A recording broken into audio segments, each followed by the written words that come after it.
1400 წელს საქართველოს საზღვრებთან მეექვსედ მომდგარი თემურლენგი მოციქულს უგზავნის ქართველთა მეფეს და მას მორჩილებასა და ალინჯის ციხიდან გათავისუფლებული თაჰერ ჯალაირის გადაცემას მოსთხოვს.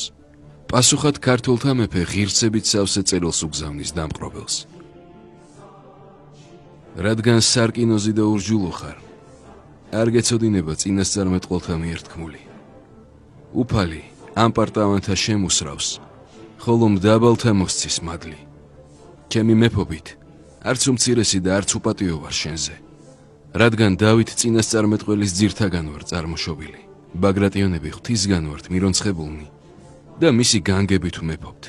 ჩვენ იმ დავით მეფისა და წინასწარმეტყველის ტომისანი ვართ, რომელზედაც ბრძანა უფალმა.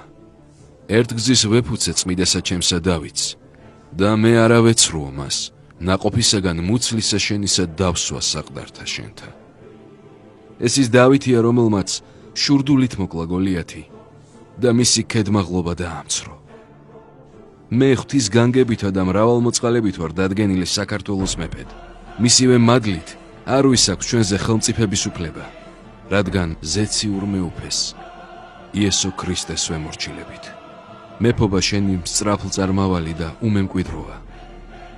იმ ქვეყნად მარადიული დაუშრეტელი ცეცხლი მოგელის, რომელიც ბოროტის მსახურთათვისაა განკუთვნილი, შენთვის და შენი მსახურებისთვის. ეშმაკის მზაკრული ხელოვნებით დაგიპყრია მთელი აღმოსავლეთი. მისი ძალით გყავს მეომართა სიმრავლე. ხუთგზის მოსულ ხარ და აგიოხრებია ჩემი სამეფო. ღვთისმშობლის წილხვდომი ქვეყანა. ესეც იცოდე, რომ ყოველივე შენი ძალმოსილებით კი არ ხდება, არამედ ჩვენი ცოდვების სიმრავლის გამო. ქართველებს ასე გვწვრთნის უფალი. თუ დიაცი არ ხარ და სეფექალი, მოდი აქ შენი სპით. თუ არა და ღვთის ძალითა და ჩემი გამორჩეული მეომრებით თავად მოვალ შენთან. მართალია შენგან ბევრი ბოროტება გვიგემია, მაგრამ უვნებლად არც შენ წასულ ხარ ჩვენგან.